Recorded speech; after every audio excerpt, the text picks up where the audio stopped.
My name is David Harrison Greis. Welcome to the Greis Report, your unfiltered daily voice for truth. And as always, thank you for trusting us to be your voice. And what a day it was. So today was the big day that everybody was waiting for. The closed-door deposition of Les Wexner, the rich best friend of Jeffrey Epstein and Donald Trump. Now, supposedly, because you're going to see a video from Rep. Robert Garcia, who's a Democrat from California. He's part of the oversight committee who has been instrumental in working with Thomas Massie and Ro Khanna to push out news about the Epstein files and hold them accountable. So the Democrats went today to Ohio to have a closed-door deposition with Les Wexner. And Wexner is like trying to distance himself so bad. He's like, I plead the fifth. I plead the fifth. I plead the fifth of Jack. He's going to need a drink after this one. I'm telling you that. Now, what was discovered was that Epstein Island wouldn't exist. And I'm going to use like Jack Smith language here. Epstein Island doesn't happen without Les Wexner. He's the funding behind everything. So check out some of the results of this conversation right now. To be very clear, we know of approximately over $1 billion, it looks like. It's about $1 billion that was either transferred, provided in stocks, or given directly to Mr. Epstein by Wexner. Now, it's important to note that Mr. Wexner appears to be unaware of much of the money, as he claims, that was given over to Mr. Epstein. In fact, it's interesting that Mr. Wexner has already begun to clarify in his mind that somehow he and Mr. Epstein weren't even friends. We should be very clear that the two were very close per reporting. They spent a lot of time together. Mr. Wexner admitted that he traveled to both Epstein's island as well as his other properties. Mr. Wexner also admitted that Jeffrey Epstein had access to a lot of Mr. Wexner's wealth. And when asked even simple questions, even as it relates to Mr. Epstein being the co-president of the foundation that established the area that we're in today, Mr. Wexner had little to say. In fact, it's clear that Mr. Wexner is trying to downplay how close Jeffrey Epstein and Mr. Wexner actually were. And we should be very clear that there would be no Epstein Island, there'd be no Epstein plane, there'd be no money to traffic women and girls. Mr. Epstein would not be the wealthy man he was without the support of Les Wexner. I think That's big. That's very big. And I think we're getting close. It's having repercussions all over the world. And the UN recently came out, the United Nations, they recently came out and said everything that happened on Epstein Island and everybody that's implicated in the files could be considered criminals against humanity. And that's a big deal. So we're going to be following up on that, and I will let you know what occurs and if we have any more information. So right now, I want to thank all of our subscribers. We have almost 400 subscribers. You all freaking rock. So please remember to like, and if you haven't subscribed yet, please do subscribe. And down here, we have an email address, thegreisreport@gmail.com. Again, that's thegreisreport@gmail.com. Please send us any tips, leads, links, story requests, any kind of interactions that you've had with the ICE Gestapo, CBP stormtroopers, or any other force you're coming into contact with. We are always happy to push those videos out there. And speaking of interactions with the ICE Gestapo, I want to highlight a troubling trend.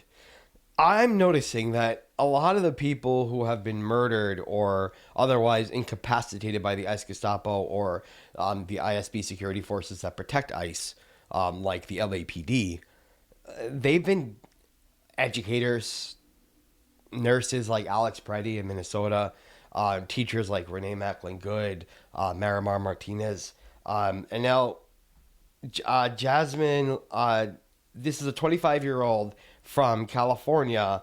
She was at a protest on the 30th of January.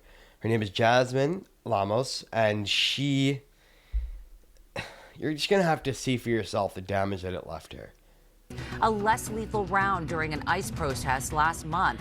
Jasmine Loma says she was peacefully protesting near the Metro Detention Center when she was struck just below the eye, metal fragments embedded in her cheek. Now she wants the LAPD held accountable. Mary Beth McDade live in Van Nuys with details and reaction from Loma. Said it's a story you'll see only on 5. Mary Beth? Yeah, Mike and Chair, she says that she was not being confrontational or violent when all of a sudden that she was struck in the face, leaving her scarred for life. Basically, the thing, it exploded in my face, like inside. So I had glass and metal, and I still have metal remaining, like little rocks. Jasmine Lomas says this was the result of being hit in the face with a less than lethal round by an LAPD officer during the National Day of Protests on January 30th. She tells us it happened around 6 p.m. near the Federal Detention Center in downtown LA. From what we were seeing, it wasn't chaotic or anything. So we got a little closer to the detention center, and we seen there was already tear gas and stuff. So we decided to move more towards Temple and Alameda.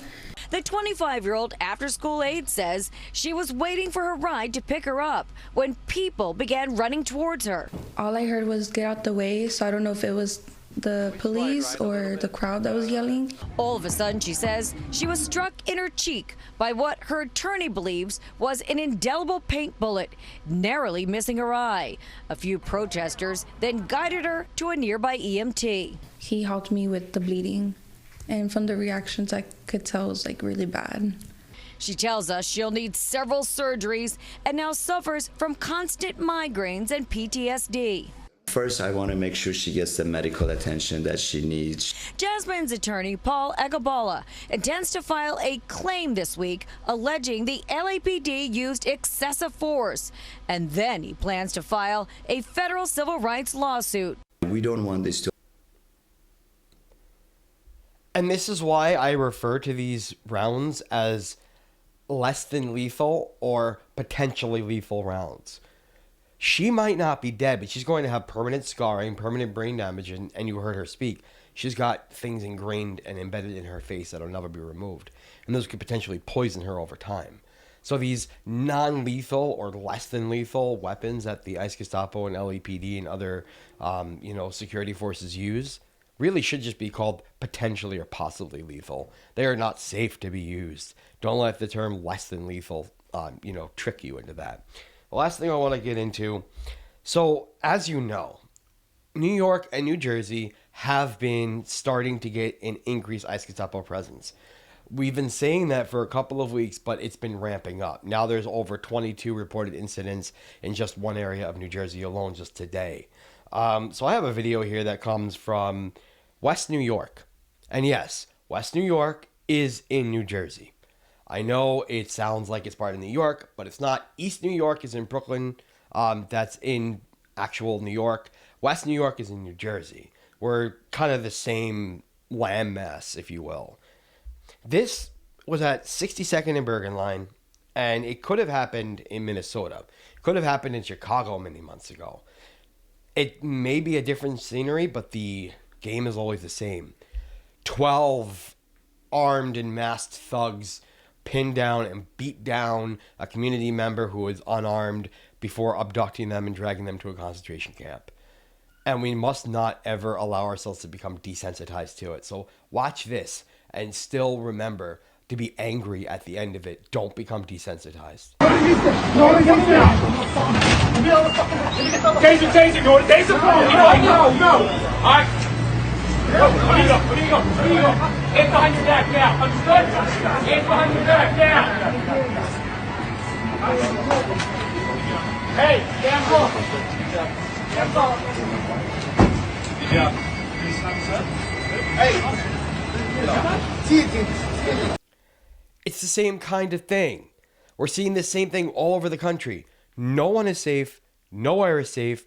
And after they've come for all of the immigrants, they're coming for the citizens as they already are now. They're trying to build a list of anti-ICE activists. And they call them anti-ICE. I don't like using that word.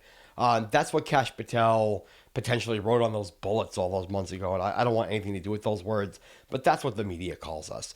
In reality, we're just patriots who want to see America survive World War III and the Second Civil War, which is happening right now. And this is a rebellion. This is the Rebel Alliance.